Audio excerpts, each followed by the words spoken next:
ये कहानी उस समय की है जब मैं शहर में एक मकान मालिक के पास नौकरी करता था और मेरी दोस्ती मेरी मालकिन से हो गई। मेरा नाम समीर है और मैं एक दुकान में काम करता हूँ।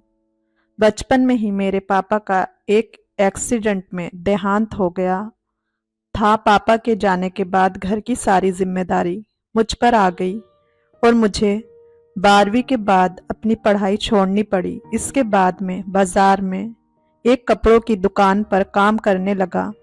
जिस दुकान पर मैं काम करता था उसके मालिक का नाम राजेश था।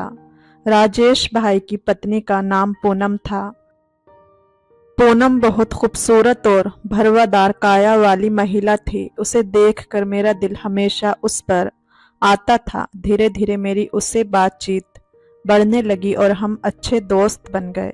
राजेश भाई का घर और दुकान पास पास ही थे, तो मैं रोज सुबह उनके घर जाकर दुकान की चाबी लेता, दुकान खोलता और सफाई करता। भाई बाद में दुकान पर आते थे। एक दिन जब मैं सुबह दुकान की चाबी लेने उनके घर गया तो भाभी ने दरवाजा खोला। उस वक्त भाई कहीं बाहर गए हुए थे। भाभी ने मुझे चाबी देते समय मेरा नाम पूछा, तेरा नाम क्या है? मैंने कहा मेरा नाम समीर है। उन्होंने पूछा तेरा सरनेम क्या है? मैंने उन्हें अपना सरनेम बता दिया। सरनेम सुनते ही वो बोली, अरे ये तो मेरा भी सरनेम है, अब से मुझे मैडम नहीं भाभी कहकर बुलाना। मैंने हंसते हुए कहा ठीक है भाभी जी, और फिर हम दोनों हंसने लगे। पूनम भाभी दिखने में बहुत ही सुंदर थी और उनके चेहरे पर अमीरी का रौब साफ झलकता था। मैं रोज ऐसे ही दुकान की चाबी लेने उनके घर चला जाता। कभी कभी भाई उस समय सो रहे होते तो मैं भाभी से ही चाबी लेकर दुकान चला जाता। ऐसे ही दिन बीतने लगे और मेरी भाभी से अच्छी दोस्ती हो गई। वो दिन में किसी न किसी काम के बहाने मुझे घर बुला लेती थी। उनका घर बहुत बड़ा 3 मंजिला था। सबसे ऊपरी मंजिल पर एक बड़ा जनरेटर रखा था। जब भी घर की बिजली चली जाती तो भाभी मुझे जनरेटर चालू करने के लिए बुला लेती। अब तो वो दिन में 2-3 बार मुझे किसी न किसी काम के बहाने बुला ही लेती।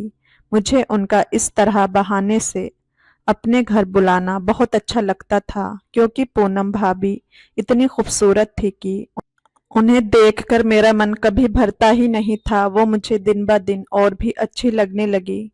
ऐसा लगता था कि अगर मेरा बस चले तो मैं उनसे दूर ही ना जाऊं, बस उन्हीं के पास रहूं। कभी कभी तो भाभी मुझे रसोई में भी बुला लेती। मजाक करते हुए कहती वो टिफिन उठा दो और उसमें रोटी रख दो। शुरुआत में मैं थोड़ा डरता था, लेकिन जब देखा कि भाभी ने कभी कोई ऐतराज नहीं किया तो मेरा डर भी निकल गया। फिर एक दिन ऐसे ही पूनम भाभी ने दोपहर में राजेश भाई को फोन करके मुझे घर बुलाया। भाभी ने भाई से कहा कि आते हुए मेरे लिए जूस लेते आना। राजेश भाई ने मुझे पैसे दिए और कहा ये लो अपनी भाभी के लिए जूस लेकर आ। मैं खुशी खुशी जूस लेकर उनके घर चला गया। उस दिन भाभी ने मुझसे कहा अगर तुझे बुरा ना लगे तो एक बात पूछूं। मैंने कहा हाँ भाभी, क्यों नहीं, पूछो भाभी। बोली तेरी कोई दोस्त नहीं है क्या? मैं शर्माते हुए बोला नहीं भाभी, मेरी तो कोई दोस्त नहीं है। भाभी बोली क्यों, तू इतना क्यूट है, तेरी कोई दोस्त क्यों नहीं है? मैं मायूस सा हो गया और बोला भाभी मैं बहुत गरीब हूँ, गरीबों से कौन दोस्ती करता है? भाभी ने कहा ऐसी कोई बात नहीं है, प्यार पैसे को देखकर थोड़ी ही किया जाता है। मैंने कहा भाभी फिर सारे लोग आपके जैसे भी नहीं होते। भाभी ने कहा तू दोस्ती करना चाहता है? मैंने कहा हाँ भाभी, दिल तो मेरा भी बहुत करता है, पर क्या करूं? भाभी बोली तू टेंशन मत ले, मेरी एक दोस्त है जो शहर में रहती है, मैं उसके साथ तेरे बारे में बात करूंगी। मैं मन ही मन बहुत खुश हो गया। इसके बाद मैंने भाभी से पूछा मेरी तो आपने पूछ ली, पर अपनी भी बता दो। क्या भाई साहब आपको खुश रखते हैं? भाभी बोली, क्या बताऊं, बस ना खुश रखते हैं ना उदास रखते हैं। मैंने कहा, इसका क्या मतलब? भाभी ने कहा, तेरे भाई जब मुझे खुश करना चाहते हैं तब एकदम थक जाते हैं, फिर बस ऐसे ही परे मुंह करके लेट जाते हैं। मैंने कहा, तो भाई को कोई दवाई वगैरह दे दो। भाभी ने कहा, बहुत सी दवाइयाँ दे के देख ली, दवाइयों का भी कोई फायदा नहीं हुआ। अब तो बस ऊपर ऊपर से दिखावे के लिए खुश रहती हूँ, अंदर से तो मैं भी उदास ही रहती हूँ। मैंने कहा, कोई बात नहीं भाभी, दवाई वगैरह कभी तो काम करेगी। मुझे इस बात से ये समझ आ गया कि भाभी भी अंदर से अधूरी थी। भाई साहब बस नाम के ही मजबूत थे, अंदर से तो उनमें कुछ भी नहीं था। फिर कुछ दिन ऐसे ही बीत गए और भाभी ने कोई जवाब नहीं दिया। एक दिन दोपहर को जब भाभी ने मुझे सामान लाने के लिए बुलाया तो मैंने उन्हें दोस्त वाली बात याद दिलाई। उन्होंने एकदम याद करते हुए कहा, अरे हाँ, मैंने उससे पूछा था। मैं खुश होकर बोला, हाँ हाँ, तो उसने क्या कहा? भाभी बोली, यार क्या बताऊं, उसने मना कर दिया। मेरा दिल जैसे टूट कर बिखर गया। ये देखकर भाभी ने कहा, कोई बात नहीं, तू दिल छोटा ना कर, मैं तेरी जरूर किसी से दोस्ती करवा दूंगी। अपनी भाभी पर भरोसा रख। भैया हर रविवार को अपने गांव जाते थे, वहां उनकी काफी जमीन थी और खेती बाड़ी का हिसाब किताब करने के लिए उन्हें जाना पड़ता था। दुकान रविवार को बंद रहती थी, इसलिए मैं भी कभी न कभी घर के काम में हाथ बटाने के लिए भाभी की मदद करने उनके घर चला ही जाता था। ये सब देखकर भैया और भाभी को भी बहुत अच्छा लगता था और मैं उन्हें और भी पसंद आने लगा था। जब भी मैं भाभी से फिल्म देखने के लिए पैसे मांगता तो वो खुशी से मुझे पैसे दे देती थी। इन सब बातों से मुझे लगने लगा था कि भाभी भी मुझे पसंद करती है, लेकिन उनके सामने कहने की मुझसे हिम्मत नहीं थी। एक दिन शाम को जब घर की लाइट चली गई तो भाभी ने मुझे फ़ोन करके जनरेटर चालू करने के लिए बुला लिया। जब जनरेटर चालू करके मैं वापस जाने लगा तो अचानक मेरे दिल ने कहा कि आज भाभी अकेली है। वैसे वो रोज ही अकेली होती थी, लेकिन आज मौका मुझे कुछ खास लगा कि मैं अपने दिल की बात कह ही दूं। पर कैसे कहूं ये समझ नहीं आ रहा था। पहले तो मुझे ये पता करना था कि उनके दिल में भी मेरे लिए कुछ है या नहीं। काफ़ी सोचने के बाद मेरे दिमाग में एक आइडिया आया। उन दिनों मार्केट में सीडी प्लेयर एक नया आया था और वह बहुत महंगा था, जिसे सिर्फ अमीर लोग ही खरीद सकते थे। भाभी के पास भी एक सीडी प्लेयर था, तो मैंने भाभी से कहा, भाभी मेरा भी फिल्म देखने का बहुत मन कर रहा है। भाभी ने कहा, अरे पैसे निकाल लो, जितने चाहिए ले लो और जो फिल्म देखनी है वो देख लो। मैंने भाभी से कहा, मुझे ये वाली फिल्म नहीं देखनी, मैं वो वाली फिल्म देखना चाहता हूँ। भाभी ने कहा, वो वाली फिल्म कौन सी? मैंने कहा, भाभी अब मैं कैसे बताऊं, आप खुद ही समझ लो ना। भाभी बोली, बहाने मत बनाओ, जो कहना है साफ साफ कहो, मुझे वैसे कुछ समझ नहीं आ रहा। डरते डरते मैंने कहा, भाभी पहले वादा करो कि आप बुरा नहीं मानोगी। भाभी ने कहा, अरे वादा किया मैंने, आज तक तेरी किसी बात का बुरा नहीं माना जो आज मानूंगी। मैंने भाभी को इशारे में समझाया तो वो भी समझ गई। थोड़ा रिलैक्स होकर मैंने कहा, भाभी मुझे वो वाली फिल्म ही देखनी है। भाभी बोली, हाँ तो उसमें क्या प्रॉब्लम है? कल रविवार है, तेरा भैया तो गांव जाएगा, तू घर आ जाना, मैं अपनी एक फ्रेंड से सीडी मंगवा लूंगी। मैंने कहा, भाभी मेरी एक शर्त है। भाभी ने कहा, अब ये कौन सी शर्त है तेरी? मैंने कहा, आपको भी मेरे साथ फिल्म देखनी होगी, ऐसे अकेले में देखने का क्या मज़ा आएगा। भाभी थोड़ी शर्मा कर हंस पड़ी और बोली, ठीक है, मैं भी तेरे साथ मूवी देख लूंगी। अब खुश है? मैंने कहा, हाँ हाँ, अब खुश ना होऊंगा तो फिर कब होऊंगा? मुझे समझ आ गया कि जैसे मैं सोचता था भाभी के दिल में भी वही चल रहा था। अगली सुबह 9 बजे मैं भी भाभी के घर पहुंच गया। मुझे पता था कि भैया तो अपने गांव गया हुआ था और भाभी घर में अकेली थी। जैसे ही मैंने दरवाज़ा खोला तो मैं उन्हें देखते ही रह गया। उन्होंने बहुत ही सुंदर साड़ी पहन रखी थी।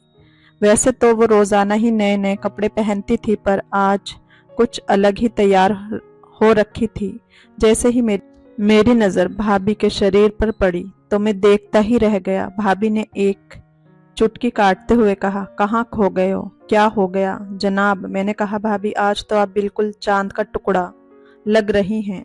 आज इतनी तैयारियां क्यों? भाभी बोली, ये तैयारियां भी किसी खास बंदे के लिए है।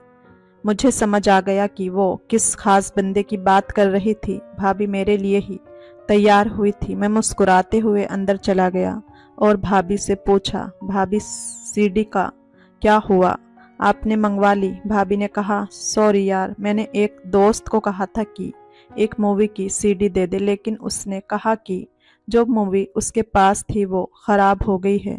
ये सुनते ही मेरा चेहरा उतर गया। मुझे लगा कि मेरी सारी प्लानिंग चौपट हो गई। भाभी ने मेरा चेहरा देखा तो उनको भी बुरा लगा, पर इसके बाद जो उन्होंने कहा वो मैंने कभी सपने में भी नहीं सोचा था। भाभी के चेहरे पर एक हल्की सी मुस्कान आई और उन्होंने कहा, अगर मूवी की सीडी नहीं है तो मैं तो हूँ ही। तो मूवी की सीडी में क्या देखेगा जब मुझे असल में अनुभव करने का मौका मिल सकता है। भाभी कहने लगी, जो कुछ मूवी में करते हैं, अगर मैं तुझे अपने साथ करने का मौका दूं तो तू करेगा। मुझे उस वक्त अपने कानों पर यकीन नहीं हो रहा था कि भाभी क्या कह रही है। मैंने थोड़ी देर सोचने के बाद जवाब दिया, भाभी आपकी बात के आगे कौन मना कर सकता है? भाभी हंसते हुए बोली, जवाब देने के काबिल कहाँ होगा तू, जब इतनी खूबसूरत औरत तेरे सामने खड़ी हो। इसके बाद हम दोनों एक दूसरे में खो गए। ऐसा लगा जैसे भाभी बहुत दिनों से इस चीज की चाह रख रही थी। उस रविवार का दिन मेरे लिए सबसे खास बन गया हो। जो कुछ मैं अपने मन में सोच रहा था वो सब हो गया। लगता है कि भगवान मुझ पर बहुत ही मेहरबान थे। उन्होंने फिल्म ना दिखाकर सामने बस भाभी को ही दे दिया और भाभी सीधे ही मान गई। इसके बाद जब भी भाभी मुझे बुलाती तो मैं बिना देर किए पहुंच जाता। दिन में मैं 2-3 बार आता और जब भी आता तो 2-3 बारों में से एक बार तो भाभी से बात करके ही जाता। अब तो भाभी मुझे और भी ज़्यादा खुश रखने लगी थी। भाभी अब मुझे दिल से अपनाने लगी थी, क्योंकि जो ज़रूरत उन्हें अपने पति से पूरी नहीं होती थी वो अब मैं पूरी कर रहा था, और जो चीज़ मुझे चाहिए थी वो मुझे भाभी दे रही थी। इस तरह हम एक दूसरे को खुश कर रहे थे और अपनी ज़िंदगी का मज़ा ले रहे थे। अब तो जैसे मेरी 5 उंगलियां घी में थी।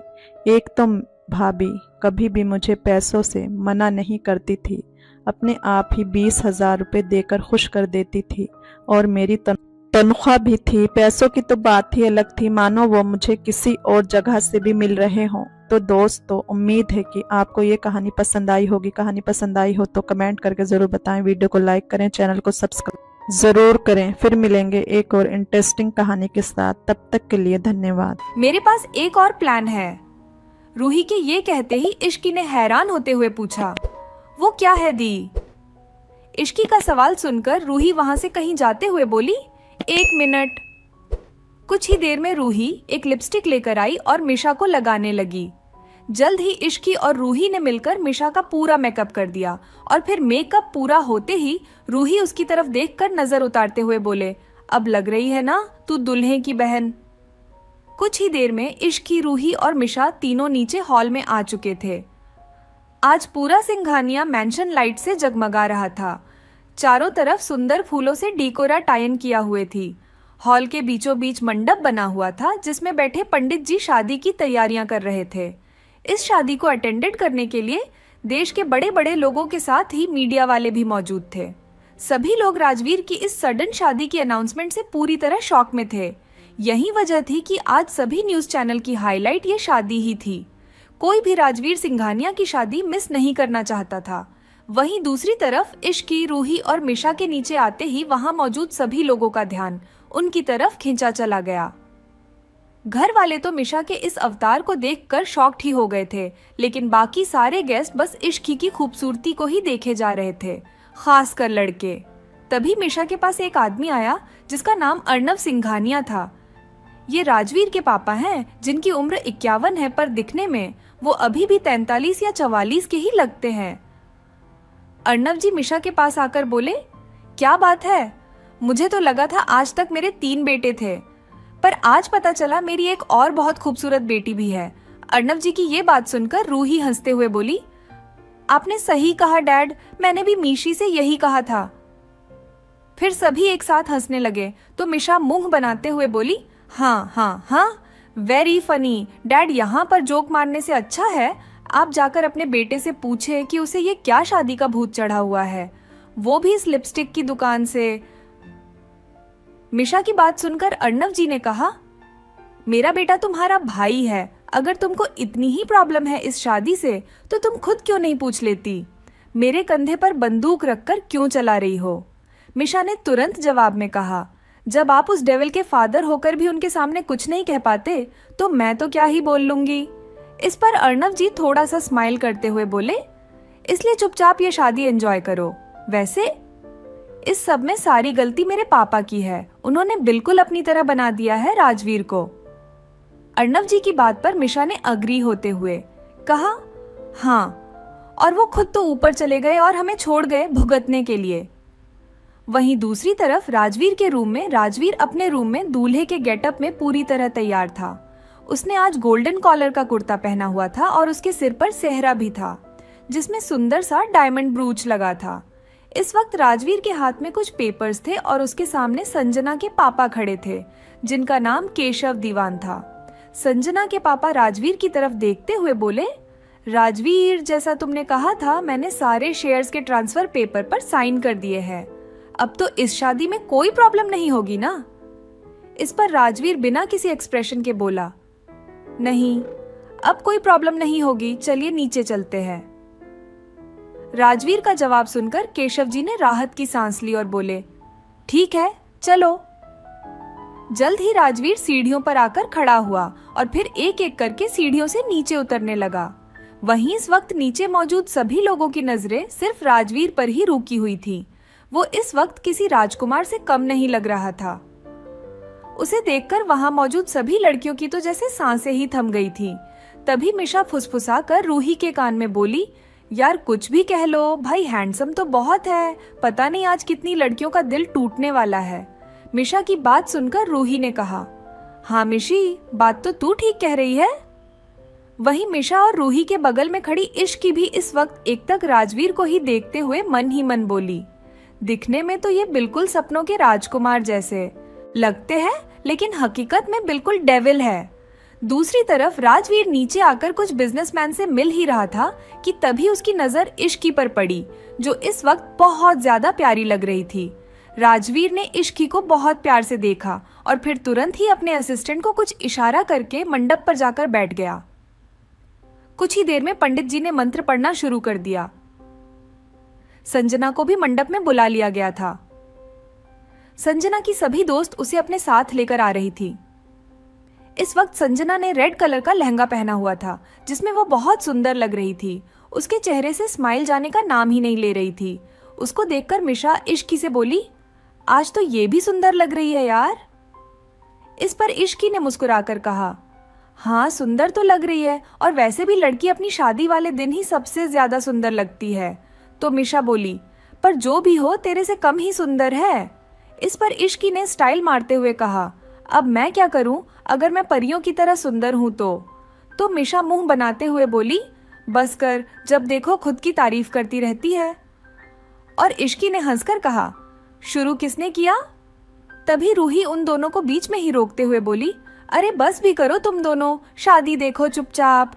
अब तक संजना भी मंडप पर जाकर बैठ चुकी थी और धीरे धीरे रस्में आगे बढ़ने लगी कि तभी अचानक से वहां की सभी लाइट चली गई। इस अंधेरे में सभी लोगों की आवाजें गूंजना शुरू हो गई। इस पर मीशा कंफ्यूज सी होकर बोली, यार ये लाइट कैसे चली गई? तभी अर्णव जी ने तेज आवाज में ऑर्डर देते हुए कहा, कोई स्टाफ जाकर लाइट्स चेक करो। चारों तरफ हलचल का माहौल हो चुका था। तभी इस अंधेरे में एक प्रोजेक्टर की लाइट ने सबका ध्यान अपनी तरफ खींचा जहां एक वीडियो प्ले हो रहा था। उस वीडियो में केशव जी के सभी काले कामों के सबूत फ्लैश हो रहे थे। ये देखकर सारे मीडिया वाले उसकी फोटो लेने लगे और सभी लोग शॉक्ड रह गए कि ये सब हो क्या रहा है। तभी केशव जी चिल्ला कर बोले, ये सब क्या बकवास चल रहा है यहाँ पर, बंद करो इसे। ये कहते ही उन्होंने आगे जाकर प्रोजेक्टर को नीचे फेंक दिया। इसी के साथ सारी लाइट्स ऑन हो गई और राजवीर चलकर उनके पास आकर खड़ा होते हुए बोला, तो कैसा लगा मेरा सरप्राइज? तुमने मुझे 48 घंटे दिए थे अपनी बेटी से शादी करने के लिए, और देखो इन 48 घंटे में मैंने तुम्हें सड़क पर ही नहीं बल्कि सलाखों के पीछे भी भेजने का इंतजाम भी कर दिया। तभी राजवीर ने चारों तरफ खड़े लोगों को एक नजर देखा और फिर से केशव जी की तरफ देखते हुए आगे कहा, अब देख लिया राजवीर सिंघानिया से उलझने का अंजाम। यहाँ मौजूद लोगों के साथ साथ पूरे देश ने ये देख लिया है कि किस तरह तुम इस देश को खोखला कर रहे हो। तो इसे कहते हैं जैसा हाल वैसा ही तमाचा। ये शादी तो सिर्फ बहाना था तुम्हें सबके सामने एक्सपोज करने का, ताकि ये सब लोग भी जान ले कि राजवीर से टकराने का अंजाम क्या होता है। ये बात राजवीर ने बहुत गुस्से में कही थी। तभी वहां पुलिस की पूरी टीम आ पहुंची और केशकू को अरेस्ट कर लिया गया। सभी को समझ आ गया था कि ये शादी सिर्फ और सिर्फ केशव दीवान को रंगे हाथों पकड़ाने के लिए राजवीर का फेंका हुआ जाल था। ये सब देखकर इश्की ने हैरान होते हुए कहा, यार मीशा, ऐसा लग रहा है जैसे हम कोई मूवी का सीन देख रहे हैं। तो इस पर मीशा बोली, तू सही कह रही है यार, भाई कब क्या करते हैं कोई भी नहीं समझ सकता। इस पूरे ड्रामा के बाद सभी लोग वहां से जाने लगे। मीडिया वाले भी राजवीर से कुछ सवाल करके कुछ देर में वहां से जा चुके थे, लेकिन पंडित जी अब भी वहीं थे क्योंकि राजवीर ने उन्हें रुकने को कहा था। सबके जाने के बाद हॉल में अब सिर्फ घर वालों के साथ साथ इश्की और संजना ही बचे थे। जब संजना ने देखा कि अभी पंडित जी को रोका गया है तो उसे एक उम्मीद मिली थी कि अभी भी शायद राजवीर उससे शादी कर लेगा। अपराह्न, तभी राजवीर की दादी ने उससे सवाल करते हुए कहा, राजवीर, यही सब करना था तो शादी का नाटक क्यों? इस पर राजवीर बोला, क्योंकि मुझे केशव दीवान के शेयर्स चाहिए थे जो वो मुझे शादी वाले दिन ही देने वाला था। तो दादी ने फिर से पूछा, लेकिन राजवीर शादी का क्या? तुझे याद तो है ना कि तुझे आने वाले 2 दिनों में शादी तो करनी ही होगी, क्योंकि तेरे दादाजी ने वसीयत में लिखा है कि तुझे 30 से पहले पहले शादी करनी है, नहीं तो ये सारी प्रॉपर्टी ट्रस्ट में चली जाएगी और फिर अब तो तू 2 दिन बाद 30 का भी हो जाएगा। इस पर राजवीर बोला, मैं कुछ नहीं भूला दादी, मेरी शादी आज और अभी होगी। राजवीर की बात सुनकर अर्णव जी ने कंफ्यूज होते हुए पूछा, तुम संजना से शादी करोगे? राजवीर ने साफ इनकार करते हुए कहा, नहीं। राजवीर का जवाब सुनकर सभी घर वाले कॉन्फ्यूज हो गए, क्योंकि यहाँ पर मौजूद लोगों में से सिर्फ संजना ही थी जिससे राजवीर शादी कर सकता था। राजवीर के शादी से इनकार करने पर क्या होगा संजना का रिएक्शन? और आखिर किससे करने वाला है राजवीर शादी? संजना से शादी करने के सवाल पर राजवीर का जवाब सुनकर सारे घर वाले सोच में पड़ गए थे कि राजवीर आखिर किससे शादी करने की बात कर रहा है। सभी गहरी सोच में ही थे कि तभी संजना की आवाज आई, तुम ये क्या कह रहे हो राजवीर? तुम तो मुझसे प्यार करते हो ना? संजना की बात सुनने के राजवीर गुस्से में बोला, तुम्हें मेरा नाम लेने की परमिशन किसने दी? संजना लगभग रोते हुए बोली, लेकिन तुमने खुद मुझसे शादी की बात की थी। राजवीर में गुस्से में जवाब दिया, ये सब मैंने तुम्हारे बाप के काले कारनामों को सामने लाने के लिए किया था। संजना ने रोते हुए पूछा, लेकिन इसमें मेरी क्या गलती है? तुम मेरे साथ ऐसा क्यों कर रहे हो? राजवीर ने अपने दांत पिसते हुए गुस्से से कहा, तुम्हारी क्या गलती है? तुम्हें क्या लगा था तुम मेरी ड्रिंक स्पॉइल कर दोगी? और मुझे पता भी हो नहीं चलेगा। तुमने ये सब किया क्योंकि मैंने तुमको ऐसा करने दिया। तो अब तुमको अगर मेरे गुस्से से खुद को बचाना है तो यहां से निकल जाओ। राजवीर को इतने गुस्से में देखकर संजना वहां से चुपचाप चली गई। राजवीर के गुस्से से घर के भी सभी लोग डर चुके थे। तभी अर्णव जी बोले, राजवीर, अगर तुम्हें संजना से शादी नहीं करनी तो तुम किससे शादी करोगे? अर्णव जी की बात सुन के राजवीर इश्की की तरफ पलटा और उसकी तरफ चल दिया। ये देख के इश्की मिशा के कान में फुसफुसाकर बोली, ये डेविल हमारी तरफ क्यों आ रहा है? मिशा ने भी कंफ्यूज होते हुए कहा, मुझे क्या पता, मैंने तो आज कुछ भी नहीं किया। इश्की और मिशा बात कर ही रहे थे कि तभी राजवीर उनके सामने आया और इश्की का हाथ पकड़ के मंडप की तरफ लेकर जाने लगा। घर के सभी लोग ये देख के शॉक हो गए। इश्की को भी कुछ समझ नहीं आ रहा था कि ये सब हो क्या रहा है। वो तो राजवीर के गुस्से को देखकर कुछ बोल ही नहीं पा रही थी। तभी दादी जी हिम्मत करके बोली, राजवीर बेटा, ये क्या कर रहे हो? राजवीर एक वर्ड में जवाब देते हुए सीरियस टोन में बोला, शादी। राजवीर के इस जवाब को सुनकर सभी घर वाले चुप हो गए, क्योंकि राजवीर की बात के पीछे छुपे हुए गुस्से और इरिटेशन को सब समझ गए थे। तभी मिशा अपने मन में बोली, ओ गॉड, मेरी प्यारी दोस्त की आज बलि चढ़ने वाली है, मुझे कुछ तो करना चाहिए। मिशा राजवीर को रोकने के लिए कुछ कहने ही वाती थी कि तभी दादी ने उसका हाथ पकड़कर ना में सिर हिला दिया। मिशा चुपचाप खड़ी हो गई और राजवीर इश्की को लेकर मंडप में बैठ गया। राजवीर ने आते ही पंडित जी को मंत्र पढ़ने के लिए कहा और वहीं इश्की अपने मन में बोली, ये क्या हो रहा है मेरे साथ? मेरी शादी हो रही है, वो भी इस डेविल से। नहीं नहीं, ऐसा नहीं हो सकता, मैं जरूर कोई सपना देख रही हूं। इश्की ये सब सोचते हुए मिशा की तरफ देखने लगी, जैसे वो कह रही हो कि बचाने मुझे। लेकिन मिशा ने भी उसकी शक्ल देखकर बेचारों जैसी शक्ल बना ली। ये देख इश्की समझ चुकी थी कि अब कोई इस शादी को नहीं रोक सकता। तभी इश्की हिम्मत करके राजवीर में बोली, ये आप क्या कर रहे हैं मिस्टर सिंघानिया? मुझे आपसे शादी नहीं करनी। इश्की की ये बात सुनकर राजवीर ने उसे गुस्से से घूर के देखा, जिससे इश्की डर के चुप हो गई और उसने अपनी गर्दन नीचे कर ली। तभी पंडित जी ने दोनों को फेरों के लिए खड़े होने को कहा। ये सुनते ही राजवीर तुरंत खड़ा हो गया, लेकिन इश्की अपनी जगह से उठी ही नहीं। ये देख राजवीर ने उसका हाथ पकड़कर उसे खड़ा किया और फेरे लेना शुरू कर दिया। इश्की भी धीरे धीरे अपने कदम बढ़ाते हुए राजवीर के साथ फेरे लेने लगी। 7 फेरे खत्म होने के बाद दोनों वापस से अपनी जगह पर बैठ गए।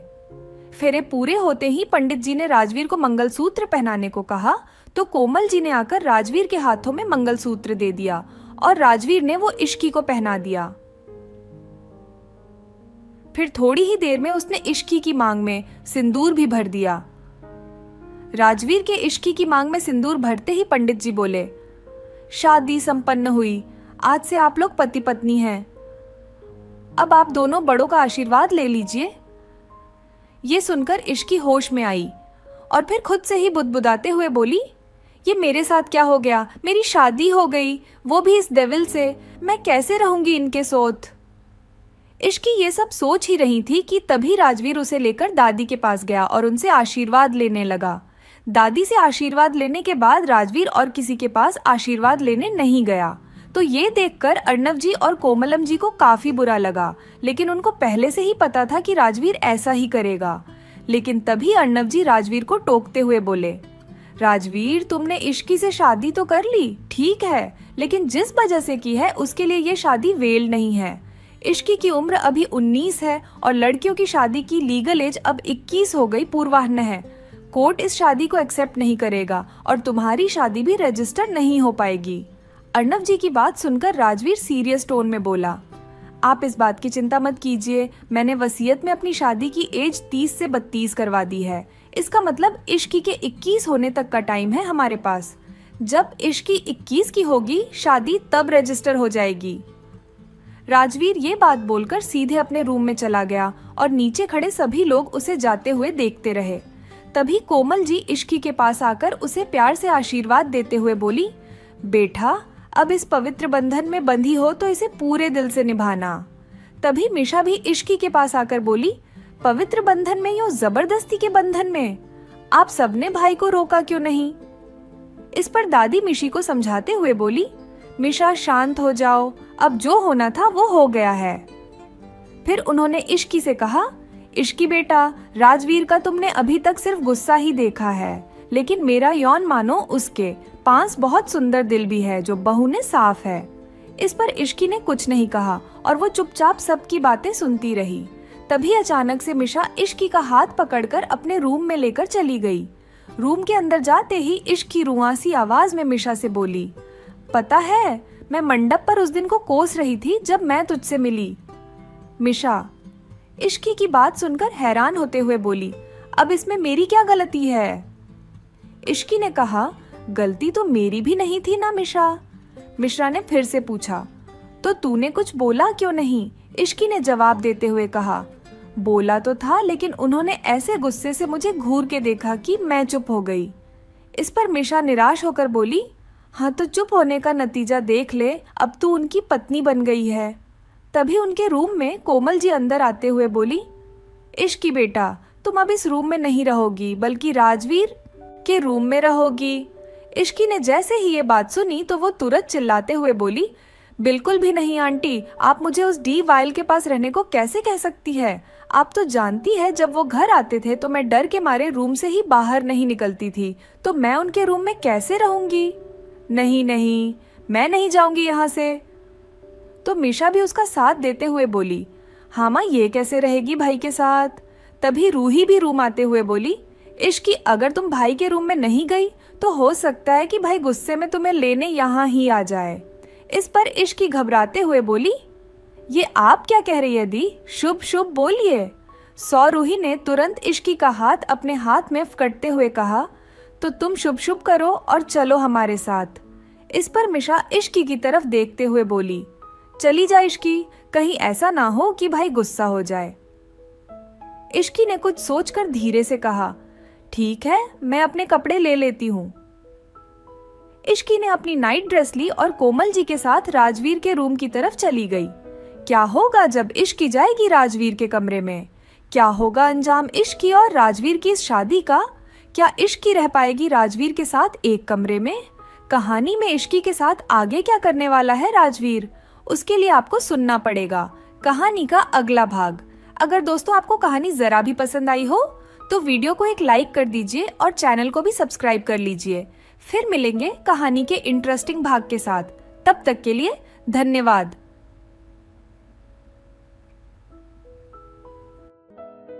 मैं बाहर बरामदे में सो रहा था और मुझे बहुत ज्यादा ठंड लग रही थी। मेरी चाची मुझे देखकर कहती है कि बाहर बहुत ठंड है, तू ऐसा कर, यहाँ मत सो, प्रीति के पास चला जा, उसके साथ जाकर वहां लेट जा, क्योंकि हमारे 2 ही कमरे थे। मुझे बहुत खुशी हुई, आपको बता नहीं सकता मैं कितना ज्यादा खुश था। मैं अपनी चाची की बात मानकर प्रीति के पास जाकर लेट गया। प्रीति लेटी हुई थी और साइड में मैं भी था। जैसे ही आधी रात हुई, मैंने प्रीति की चादर पर हाथ फेरना शुरू कर दिया। प्रीति भी जाग रही थी, लेकिन उसने मुझे कुछ नहीं कहा। धीरे धीरे मुझे पता लगने लगा कि प्रीति भी कुछ चाहती है। बस फिर क्या था, मैंने एक ही बारी में उसकी, मेरी चाची की छोटी बहन बहुत सुंदर थी, लेकिन मुझे उन्हें सुंदर कहने में बहुत शर्म आ रही थी, क्योंकि मुझे डर लग रहा था कि अगर मैंने उन्हें ऐसा कह दिया तो कहीं वो चाची को ना बता दे। आज तक मैंने चाची की बहन से ऐसी बातें करते नहीं सुनी थी। हम जॉइंट फैमिली थे। मेरे पापा और चाचा जी खेती का काम करते थे और वो ज्यादातर खेत में ही रहते थे। मेरी चाची और मेरी मम्मी घर पर ही रहती थी। मेरी चाची का एक बेटा था जिसकी उम्र करीब 6 साल थी। मेरी चाची की 2 बहनें थी। चाची की उम्र 28 साल और उनकी छोटी बहन की उम्र करीब 22 साल थी। चाची की बहन को तो मैंने चाचा की शादी वाले दिन ही अपना दिल हार बैठा था। शाम के समय हम खाना खा रहे थे।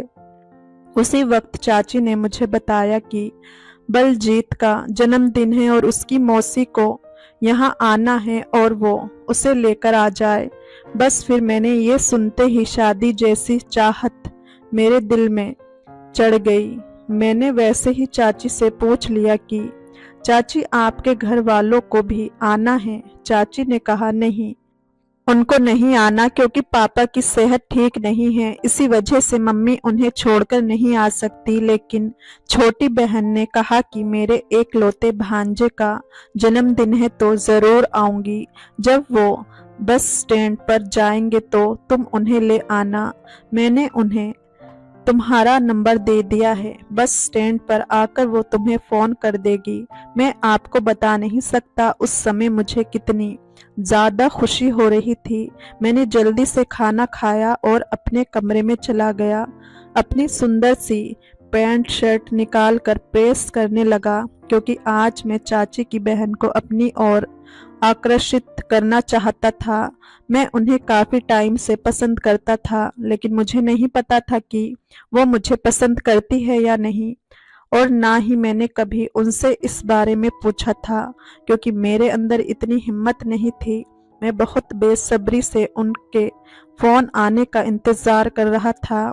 मुझे ये था कि वो जल्दी से मुझे फ़ोन करे और मैं भागकर उनके पास चला जाऊं और उन्हें गले लगाऊं। लेकिन गले लगाना तो मैं सपनों में ही सोच सकता था, असल में मैं कुछ नहीं कर सकता था। खैर, मैंने जल्दी जल्दी अपने कपड़े प्रेस किए और बाथरूम में नहाने चला गया। वैसे मैं अपना फ़ोन बाथरूम से बाहर ही रखता था, लेकिन आज मुझे इतना ज़्यादा चाहा था कि मैंने बाथरूम में ही फ़ोन ले लिया। मुझे ये था कि अगर उन्होंने मुझे फ़ोन किया और मेरा फ़ोन मेरे पास ना हुआ तो कहीं वो गुस्सा ना हो जाए और फ़ोन करके चाची को ना बता दे। बस इसी वजह से मैंने फ़ोन बाथरूम में ही ले लिया। मैं जल्दी से नहा के अपने कपड़े पहनकर बाहर आ गया। आज मैंने एक महंगा परफ्यूम लगाया था जिसे मैंने एक बार भी यूज़ नहीं किया था। मेरे बर्थडे पर वो परफ्यूम मुझे मेरे दोस्त ने गिफ्ट में दिया था, जिसे आज स्पेशली मैंने चाची की बहन के आने की खुशी में लगाया था। परफ्यूम से ज़्यादा चाची की बहन मेरे लिए स्पेशल थी, जिसे मैं काफ़ी समय से मिस कर रहा था, लेकिन कभी भी उनके साथ बात नहीं हुई थी और आज मुझे उनके साथ कई बातें करने का मौका मिल रहा था। मैं पूरी तरह तैयार हो चुका था कि तभी मुझे एक नए नंबर से फ़ोन आया। मुझे पता था कि ये किसका नंबर है, क्योंकि चाची की बहन के अलावा मुझे कोई फ़ोन नहीं कर सकता था, इसलिए मैंने जल्दी से फ़ोन उठाया।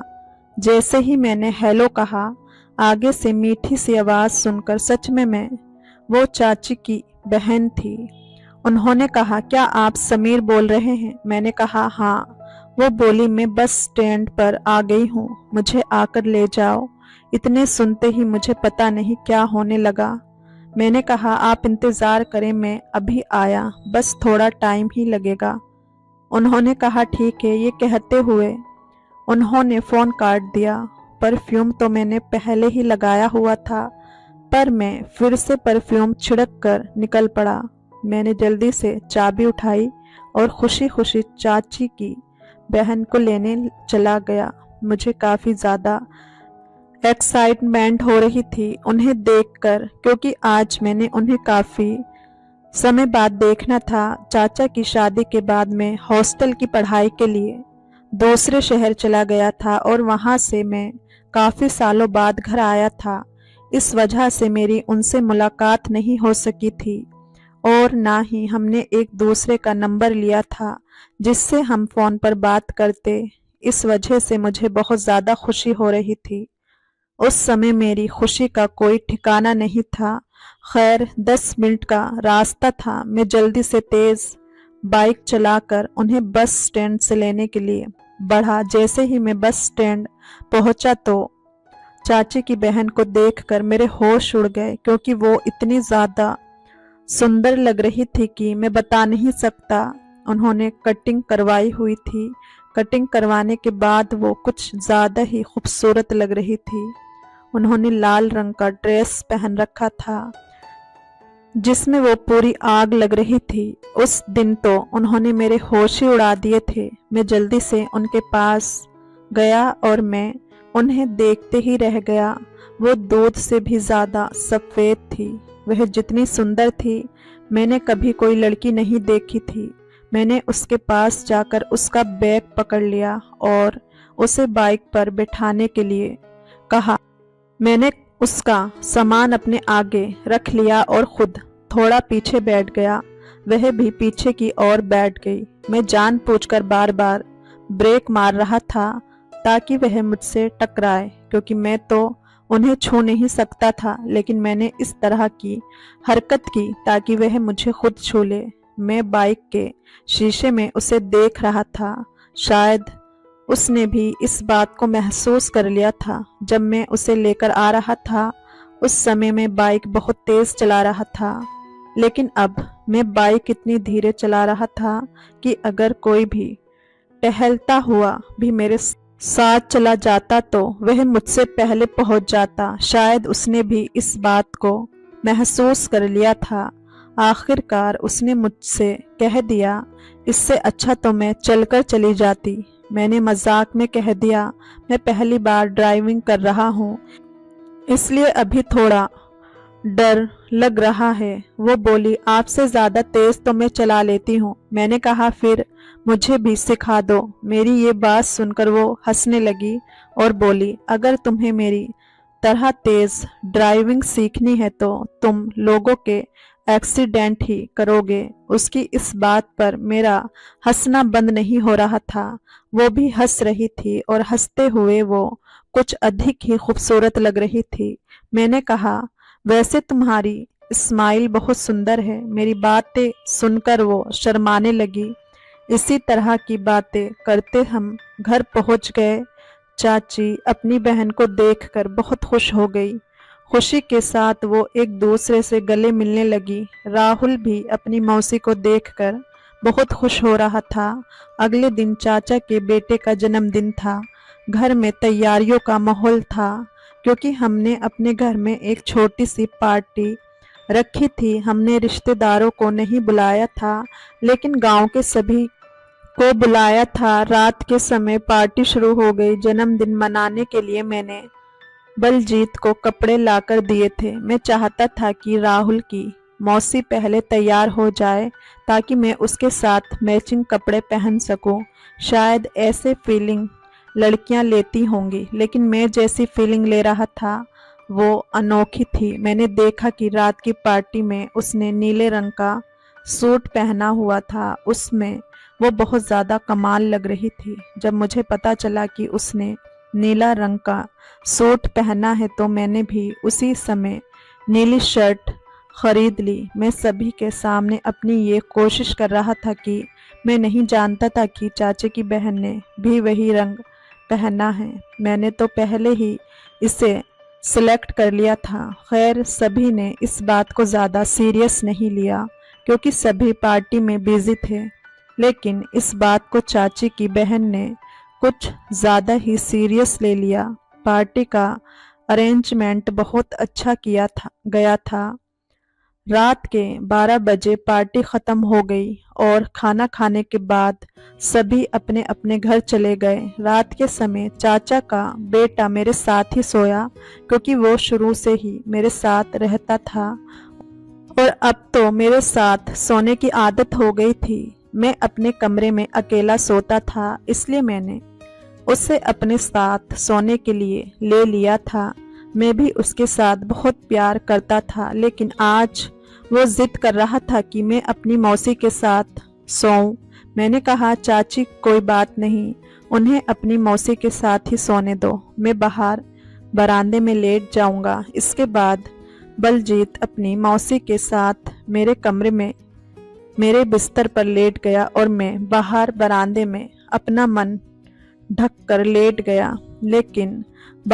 लेकिन बाहर बहुत ज़्यादा ठंड थी। फिर भी मैंने सोचा कि मैं उन्हें डिस्टर्ब नहीं करूँगा, वे आराम से सो जाएं। वैसे भी थोड़े टाइम बाद दिन निकल ही जाएगा। मैं भी फ़ोन बंद करके सोने की तैयारी कर ही रहा था कि तभी चाची मेरे पास आ गई और बोली, बाहर तो बहुत ज़्यादा ठंड है, मैं तुम्हें इस तरह बाहर नहीं सोने दूंगी। तुम एक काम करो, तुम भी अंदर जाकर सो जाओ। ये सुनते ही मेरे चेहरे पर खुशी आ गई, लेकिन मैंने चाची के सामने अपनी खुशी जाहिर नहीं होने दी। मैंने कहा, नहीं चाची, इस तरह अच्छा नहीं लगता। चाची बोली, कोई बात नहीं, फिर क्या हो गया, तुम चलो अंदर, मैं तुम्हें कह रही हूँ ना। उसी समय चाची ने मेरा हाथ पकड़ लिया और मुझे अंदर ले गई। मैंने देखा राहुल अपनी मौसी के साथ सो रहा था। उसी समय चाची ने अपनी बहन को जगाया और कहा, प्रीति, राहुल को थोड़ा साइड करके ले लें, इसे बीच में भी रख लो। मैंने देखा बाहर ठंड में कांप रहा था। वो मचलते हुए अपनी आंखों से अपने भांजे की ओर देखने लगी और मैं अब बिस्तर के एक कोने में लेट गया। चाहे हम बिस्तर पर लेटे थे, लेकिन हमारे बीच कोई ज्यादा दूरी नहीं थी, क्योंकि राहुल बिस्तर के किनारे पर लेटा था और हमारे बीच में प्रीति लेटी थी और सबसे आखिर में मैं लेटा था। मैंने लाइट ऑफ की और फिर से बिस्तर पर आकर सो गया। मैं प्रीति के सामने सोने का नाटक कर रहा था, लेकिन प्रीति के साथ बिस्तर पर लेटे रहने में मुझे नींद कैसे आ सकती थी। मेरा मन तो शरारत करने का कर रहा था, लेकिन मैं चाहता था कि इसकी शुरुआत प्रीति करे। शायद ऊपर कोई मेरी बात सुन रहा था। थोड़ी देर बाद मुझे ऐसा महसूस हुआ जैसे किसी ने मेरे पैरों की उंगलियों को छू लिया हो।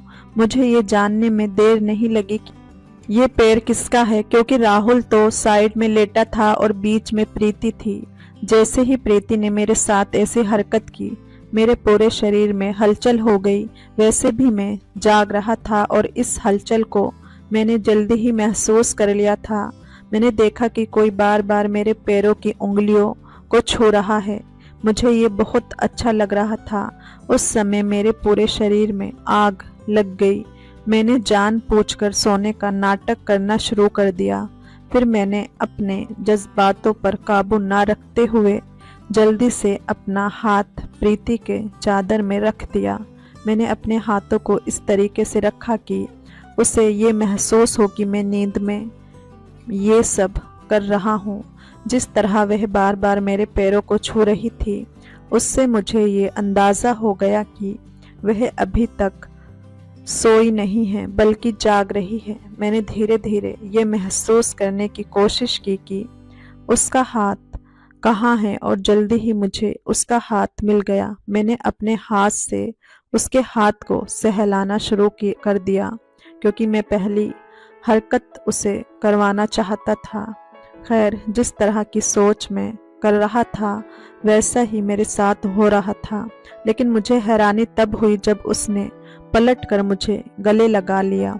जैसे ही उसने मुझे गले लगाया, मेरे पूरे शरीर में करंट सा लग गया।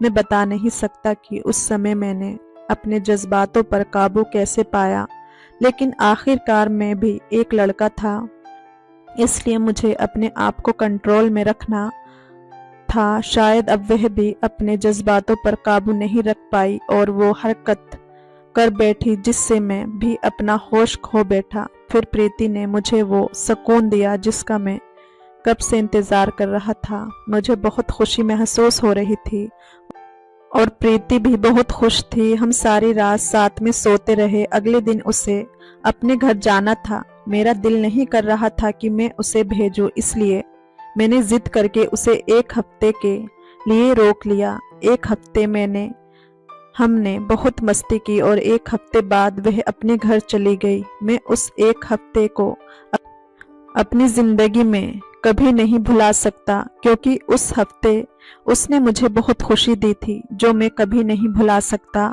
जिस दिन मुझे नौकरी मिली उस दिन मैं बहुत खुश था, क्योंकि मैं अपनी चाची की बहन के साथ शादी की बात करने के बारे में सोच रहा था। एक दिन मैंने अपनी चाची को बता दिया, चाची, मैं आपकी बहन से बहुत प्यार करता हूँ और उससे शादी करवाना चाहता हूँ। मेरी चाची को इस बात पर कोई ऐतराज नहीं था, क्योंकि मेरी अच्छी नौकरी लग चुकी थी और मेरी सैलरी भी बहुत अच्छी थी। चाची ने अपने घर के साथ भी बात की और उन्होंने भी मान लिया। अब 1 महीने बाद हमारी शादी है और हम दोनों बहुत खुश हैं। अब हम अपनी जिंदगी के पूरे नज़ारे लेते हैं। तो दोस्तों, उम्मीद करती हूँ आपको कहानी पसंद आई होगी। कहानी पसंद आई हो तो वीडियो को लाइक, चैनल को सब्सक्राइब ज़रूर करें। धन्यवाद।